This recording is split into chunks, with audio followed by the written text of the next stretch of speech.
Hi, it's Steve. Today we'd like to show you how to change the evaporator fan blade on your refrigerator. It's a really easy repair. Let me show you how we do it. Now before we begin this repair, the first thing we'll need to do is to disconnect power to the refrigerator. So either pull it far enough forward that you can unplug it, or locate the electrical panel, turn off the appropriate breaker, or remove the appropriate fuse. And once we've done that, we'll want to clear all the items off of the top shelf, and then we can start our repair. Now that we've removed the items from the freezer, our next step will be to remove the shelf. Simply lift up on it and either push it to the left or to the right until the opposite pins pull out. Tilt it down, lift it out, and then we'll set that aside.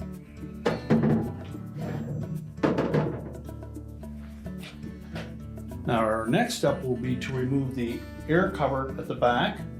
It's held in place with 2 screws down into the floor of the freezer. So remove those 2 screws.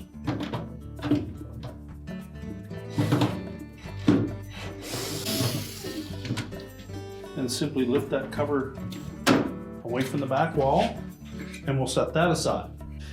Now you may be able to pull the old fan blade off through that opening, but if you find it a little difficult to grasp, we suggest that you take that rear evaporator cover off. Now before we remove that rear evaporator cover, you'll need to remove the air duct assembly from the floor of the freezer. That's constructive styrofoam. It may be stuck to either that evaporator cover or the base of the freezer. So take a thin putty knife and just go in under the edges to make sure that we free that up, and then we can carefully lift that out of that opening. We don't want to damage that part. So we'll very carefully want to take a thin putty knife and slide it in between the styrofoam block and the rear cover, as well as the floor. And you may need to allow that to thaw out before you attempt that. In any case, we don't want to damage this part. If we do, we'll need to replace it. So just take our putty knife,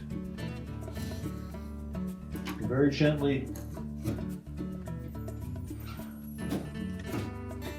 verify that it's not stuck to either of those components, and then carefully grasp that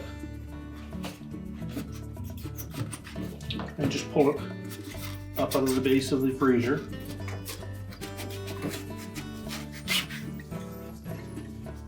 Be very careful not to damage it, and then we'll set that aside. Now next we'll remove the 2 screws at the top of that evaporator cover, as well as 2 screws that secure it to the fan motor bracket.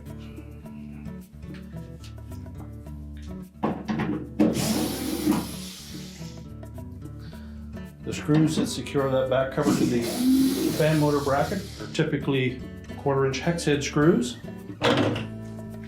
and the screws that secure the top corners of that evaporator cover are a number 2 Phillips screw.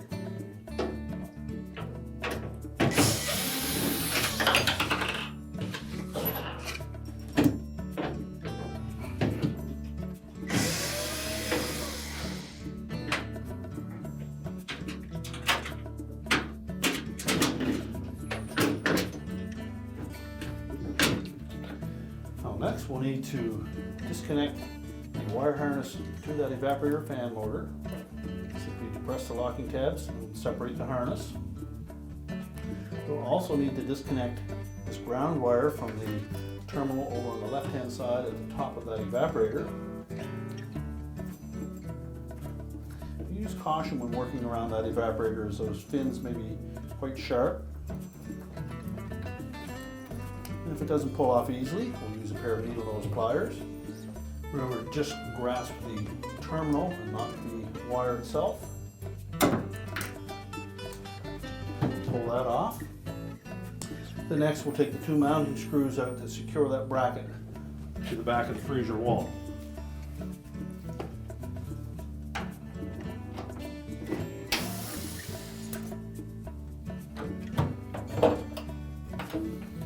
Now, once we have that bracket out where we can access the fan blade, we simply need to pull that off of the evaporator motor shaft. Now, you may be able to do that just with your hands. If not, take a pair of pliers and go behind and then pry that fan blade off of the shaft.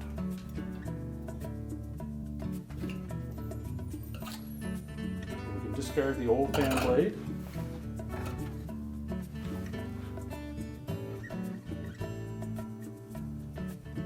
We'll install that with the clamp facing outward. Simply press it onto that motor shaft.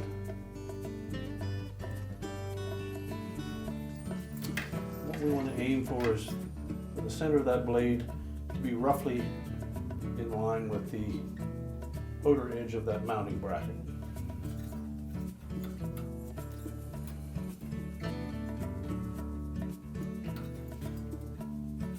Now once we have that fan blade secure on the motor shaft, we'll then put that whole assembly back into place, making sure that we don't pinch the wire harness. Goes over to the frost heater and thermostat, has to straddle that and attach to those two mounts at the back.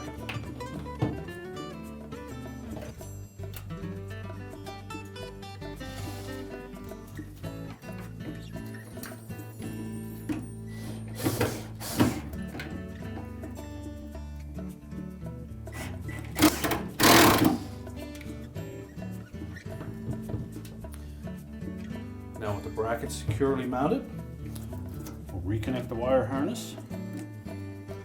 Make sure that both the locking tabs engage.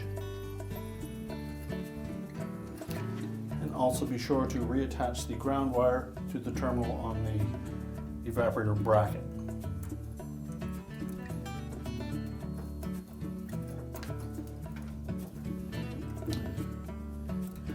Make sure there's no interference with the harness and the blade itself.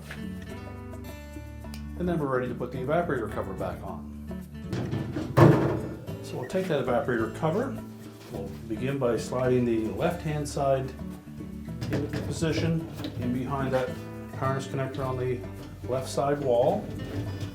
Now make sure the screw holes line up in both top corners as well as for the evaporator fan mount. If not, you find that caught up on the drain pan.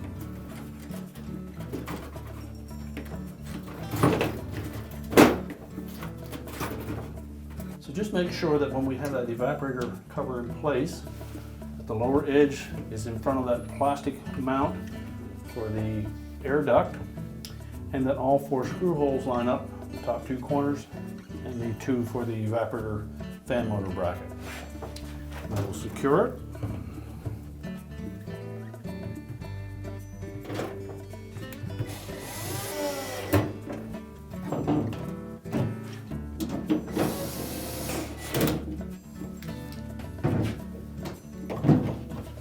Next, we'll very carefully reinstall that air duct.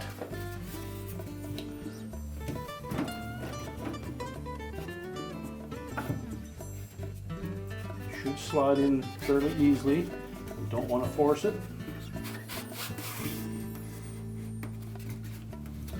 Make sure it sits flush on the bottom and is tight up against the evaporator cover. You can then take the air cover at the back and make sure that these two plastic hooks fit into those vertical slots on the evaporator cover. So lift it up fairly high, drop it down into place, make sure it's locked to that evaporator cover. We'll secure it with the two screws on the bottom.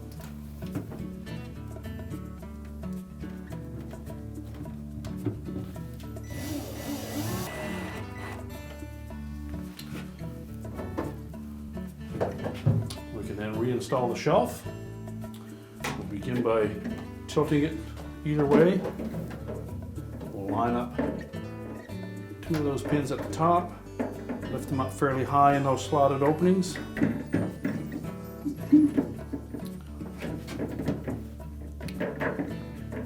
And then insert them into the opposite side, make sure that they drop down into the bottom of those openings. We can then load our freezer back up and close the door. We're now ready to push the refrigerator back into place, reconnect the power, and your repair is complete.